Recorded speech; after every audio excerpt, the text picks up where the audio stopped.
오늘도 수도권의 미세먼지는 나쁨이었습니다. 미세먼지 원인, 국내에도 있지만 중국 요인이 분명 있죠.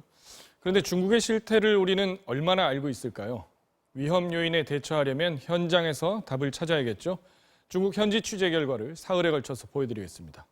오늘은 중국이 쓰레기를 땅에 묻지 않고 태우는 쪽으로 방향을 바꿨다는 점에 주목합니다. 쓰레기 소각장이 점점 늘고 있는데 죄다 우리 서해 쪽이라서 한반도에 미치는 영향을 주시할 수밖에 없습니다. 윤정혜 기자가 현지 취재했습니다. 중국 상하이시의 한 주택가를 찾았습니다. 주민 루추나 씨는 식사 준비나 청소를 하며 발생하는 모든 쓰레기를 봉투 하나에 모읍니다. 플라스틱과 종이 상자, 귤 껍질까지 한꺼번에 담겨 있습니다. 大多数应该说现在还没，我们这里还没执行，应该说是宣传是宣传了，但是还没有很多的人在实施。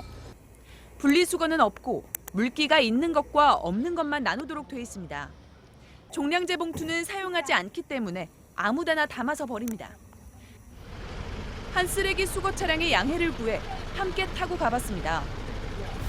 咱这是几吨的垃圾车啊6吨的， ？6吨的，一天跑几趟？ 8趟到10趟。 상하이 시내에서 15km 정도 떨어진 소각장으로 향합니다. 중국에서도 손꼽히는 규모로 하루에 1,500톤의 쓰레기를 소각할 수 있는 곳입니다. 소각장 안에서도 쓰레기 분류는 없었습니다.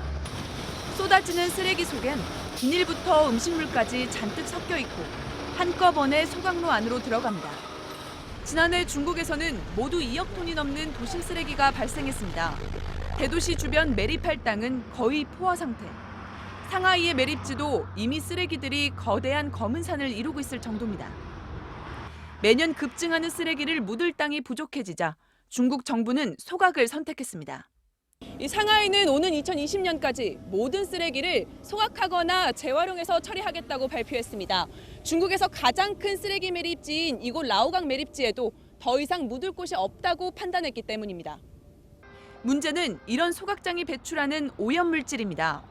상하이의 장차오 소각장은 정문 앞에 전광판을 설치하고 실시간 배출량을 공개하고 있습니다. 그런데 미세먼지를 유발하는 질소산화물의 양이 150이 넘습니다.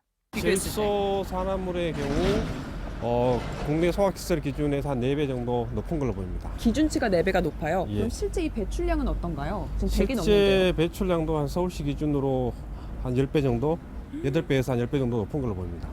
애초에 기준 자체가 우리나라보다 4배 가까이 높은 데다 배출량도 월등히 많은 겁니다. 상하이의 또 다른 소각장은 아예 배출 수치를 공개하고 있지 않았습니다.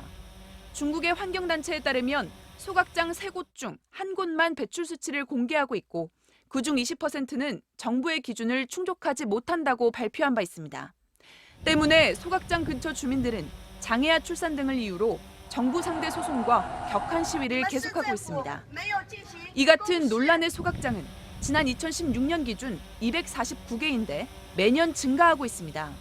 특히 지역별 분포를 알아보니 대부분 우리나라와 가까운 산둥성과 장쑤성 등 동부 연안에 몰려 있습니다. 대도시나 산업단지가 동부에 많기 때문입니다. 그렇게 되면 우리나라가 받는 영향도 좀 더 커지겠어요. 그렇죠. 이런 질소산화물들이 초미세먼지를 만드는 전구물질이기 때문에 아마도 이러한 소각장 증설로 인해서 여러 가지 초미세먼지 전구물질들이 많이 배출될 것으로 봅니다.